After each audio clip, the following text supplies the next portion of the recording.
Practically every day, we report on a shooting death somewhere in the U.S. You've seen it this hour. We pay attention to mass shootings if the death toll is especially horrific. In his speech this evening, President Biden is expected to yet again push Congress for some action when it comes to guns. CNN national correspondent Erica Hill has been looking into how we as a society got to this place where too many Americans have practically become numb to the number of shootings and all the blood and the mass deaths.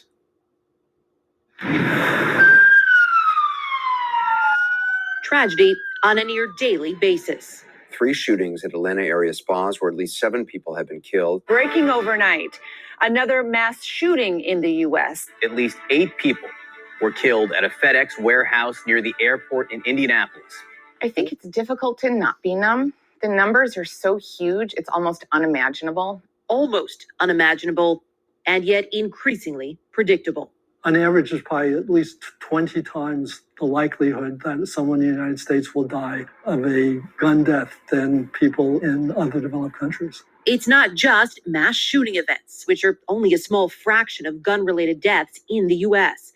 In 2019, more than 60% were suicides. And every day, an average of over 300 people are injured by a firearm, according to researchers at Penn and Columbia.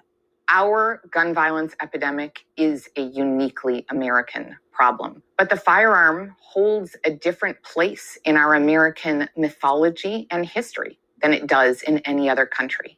And we have to be able to hold both of those things as true. Which is why, in a nation that now has more guns than people, there's a renewed push to address this violence as a public health crisis. The American Medical Association began using the term in 2016. Yet recent polling from Quinnipiac finds most Americans don't agree. 45% of people say this is a public health crisis. 41% say it's a problem, but not a crisis. What do you make of that? I think those who say it's not a crisis just haven't been touched by it yet. Dr. Megan Ranney believes a public health approach rooted in science, not politics, has proven results. Back in the 70s, our rate of deaths from car crashes was at its highest ever. And we addressed it like a public health crisis. We did research, we re-engineered cars, we educated people. And by taking that approach, we reduced the number of car crash deaths by more than 2/3. One hurdle with this public health crisis, that critically important data. Federal research funding for firearm-related violence nearly dried up in the mid-90s when the Republican-led Congress, with backing from the NRA, threatened to cut CDC funding if the agency continued to study gun injuries and deaths, accusing the CDC of promoting gun control and effectively halting that public health research. A big thing is we really don't know what we don't know. Does open carry, is that a good or a bad thing? We know a lot of guns are stolen. What happens to these guns? We know almost nothing. We know just a little about gun training. Does gun training really matter? What we do know, gun violence has a broad, lasting impact. No one wants to see themselves, their loved one, or someone in their community get hurt or killed with a gun.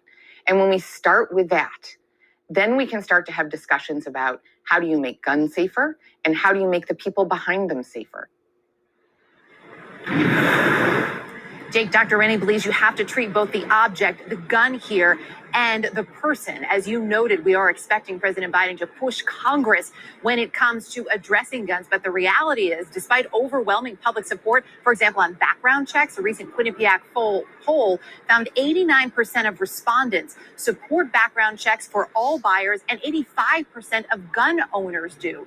But much of that, as we know, is stalled in Congress. Where there is movement, though, Jake, is at the state level. And we're going to take a closer look at that for you tomorrow. All right, Erica Hill with the very first installment of our series on guns in America. Thank you so much.